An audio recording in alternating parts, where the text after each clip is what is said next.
कुणाल, अब तो काउंटडाउन बहुत करीब आ चुका है, टाइम अब करीब आ रहा है, 10:40 हो रहे हैं, 1 घंटे 10 मिनट का इंतजार बचा है।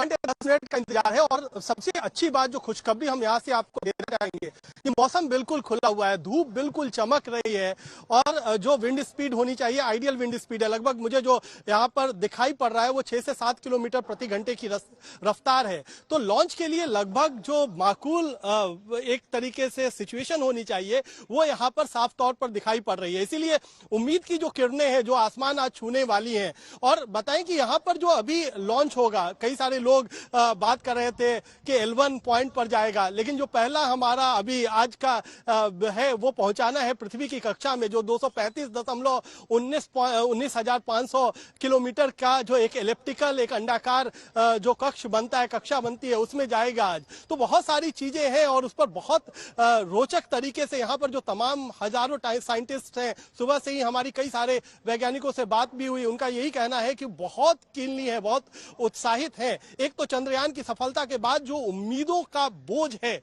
वो उनके कंधों पर बहुत ज्यादा है और पूरा विश्व देख रहा है, एक तरीके से चमत्कृत नजरों से देख रहा है कि किस तरीके से भारत अपने मिशंस को अलग अलग मुकाम पर पहुंचाते जा रहा है। ये हमारा देश है जो वैदिक देश है।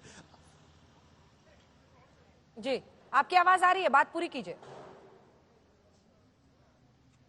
जी, जो हमारा देश है वो आदि देव की तरह से पूजा जाता था। यहाँ सूरज को एक तरीके से आदि देवता माना जाता है, आदित्य नाम इसलिए दिया गया है। लेकिन आज हम उसको कहीं भेद करके सूरज के बिल्कुल पास पहुंचने आएंगे। बहुत पास तो नहीं कहेंगे, 1% दूरी है, 15 लाख किलोमीटर की दूरी तय करनी है। लेकिन कहीं ना कहीं जो 24 घंटे निगाह रखने वाला ये जो मिशन है, और जैसा हमारे तमाम साइंटिस्ट जो आपके साथ स्टूडियो और गेस्ट पैनल में जुड़े हुए हैं वो बता रहे थे कि कितना महत्वपूर्ण है। जो 7 पेलोड जा रहा है उसमें स्पेक्ट्रोमेट्री से लेकर के तमाम एक्सरेज और इन सीटू जो उसमें पेलोड्स हैं, साथ ही साथ बाकी जो 4 और पेलोड हैं उनका क्या महत्व है वो तमाम लोग, अभी कई सारे लोग बता भी रहे थे कि कैसे हमारे सैटेलाइट को नष्ट कर देता है।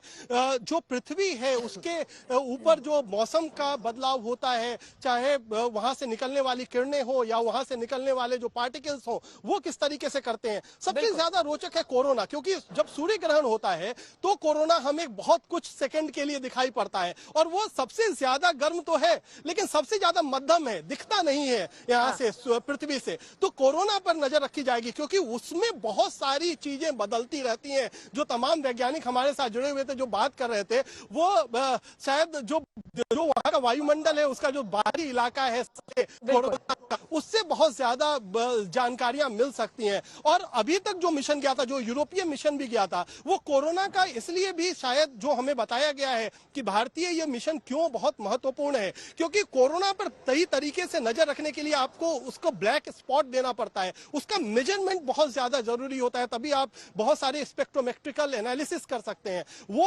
उतना परफेक्ट नहीं है। उम्मीद यही करेंगे कि आदित्य L1 जो जाएगा वो परफेक्शन के साथ उन सब चीजों का अध्ययन करेगा और जानकारियां भेजेगा जो सिर्फ भारत के नहीं बल्कि पूरे विश्व, पूरी ह्यूमैनिटी के काम आए। पीटी साहब, अब देखिए हमारे साथ 6 वैज्ञानिक हैं जो 7 पेलोड्स हैं। अगर आप लोग अपने ऊपर एक एक पेलोड का भार ले लें तो हमें समझाएं कि इन पेलोड्स के जरिए क्या हो रहा है। जिस भी अगर साहब के सोच देखिए, एक सेकंड आपको टोक रही हूँ सर, क्योंकि श्रीहरिकोटा में नेहा हमारी सहयोगी अब वहां पर पहुंच गई है अंदर और अब बहुत घड़ी करीब है। 1 घंटे का इंतजार कुछ नहीं लगता है, जहां 4 महीने फिर इंतजार करना है सफल लॉन्चिंग के बाद। पूरे देश की धड़कनें तेज हैं। कई वैज्ञानिक मानते हैं कि चंद्रयान से भी ज्यादा, मतलब भारत के लिए, पूरे विश्व के लिए, मानव जाति के लिए आदित्य L1 मिशन महत्वपूर्ण हो सकता है। नेहा,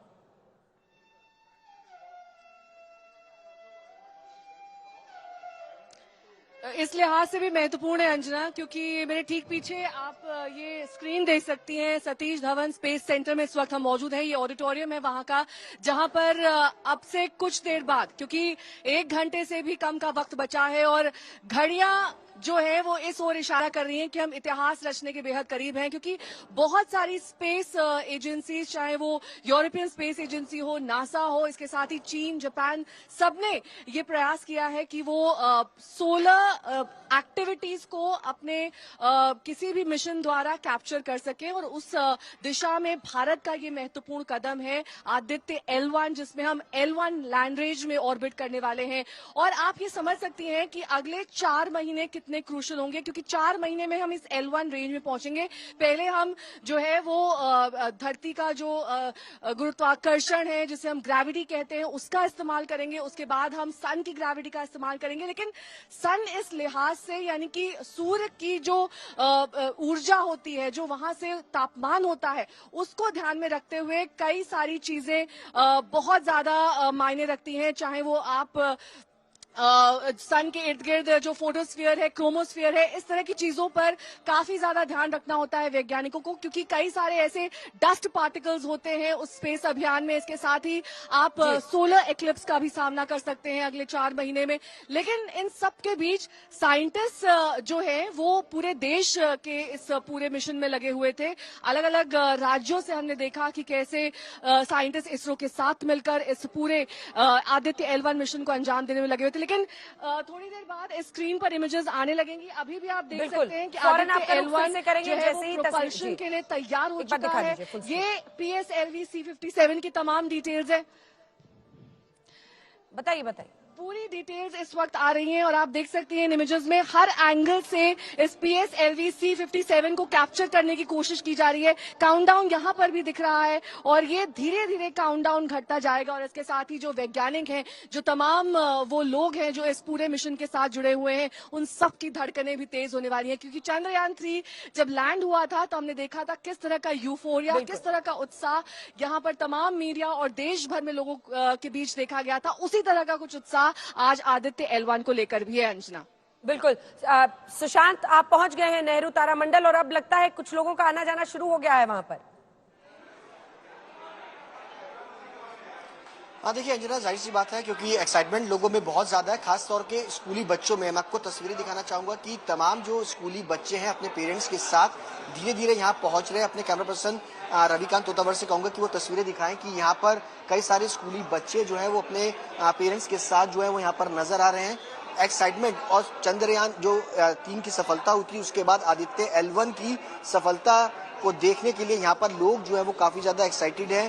फिलहाल अब से थोड़ी देर बाद, लगभग 1 घंटे बाद जो है वो लॉन्चिंग जो है वो होगी और उसके लिए काउंटडाउन जो है वो बाकायदा इस स्क्रीन के जरिए जो है वो दिखाया जाएगा और उसको लेकर के काफी ज्यादा एक्साइटमेंट जो है वो फिलहाल बच्चों में जो है वो नजर आ रही है। बिल्कुल, वो उत्साह साफ दिखाई दे रहा है। पेलोड्स पर जल्दी जल्दी आप लोगों से एक-एक करके, सारे साहब आपसे शुरू करते हैं जी। किसी एक पेलोड का आप बीड़ा उठा लीजिए और बताइए हमारे दर्शकों को कि उसका क्या काम होगा। जी, जो हम सैटेलाइट वहां पर भेज रहे हैं, हाँ। वो एक तरह की पूरी ऑब्जर्वेटरी है। ऑब्जर्वेटरी और सारा जो भी हम इक्विपमेंट भेज रहे हैं वो स्पेक्ट्रोफोटोमीटर्स या इमेजिंग तरह के वहाँ इंस्ट्रूमेंट्स हैं। हाँ। तो ये ऑब्जर्वेटरी का मतलब ये है कि हमारी जो ऊर्जा आ रही है सूर्य से, हाँ। ऊर्जा जो आ रही है उसका एक पूरा स्पेक्ट्रम है। हाँ। तो उस स्पेक्ट्रम में कुछ लाइट हमें दिखते हैं जिसको विजिबल लाइट कहते हैं, जो अभी दिख रही है।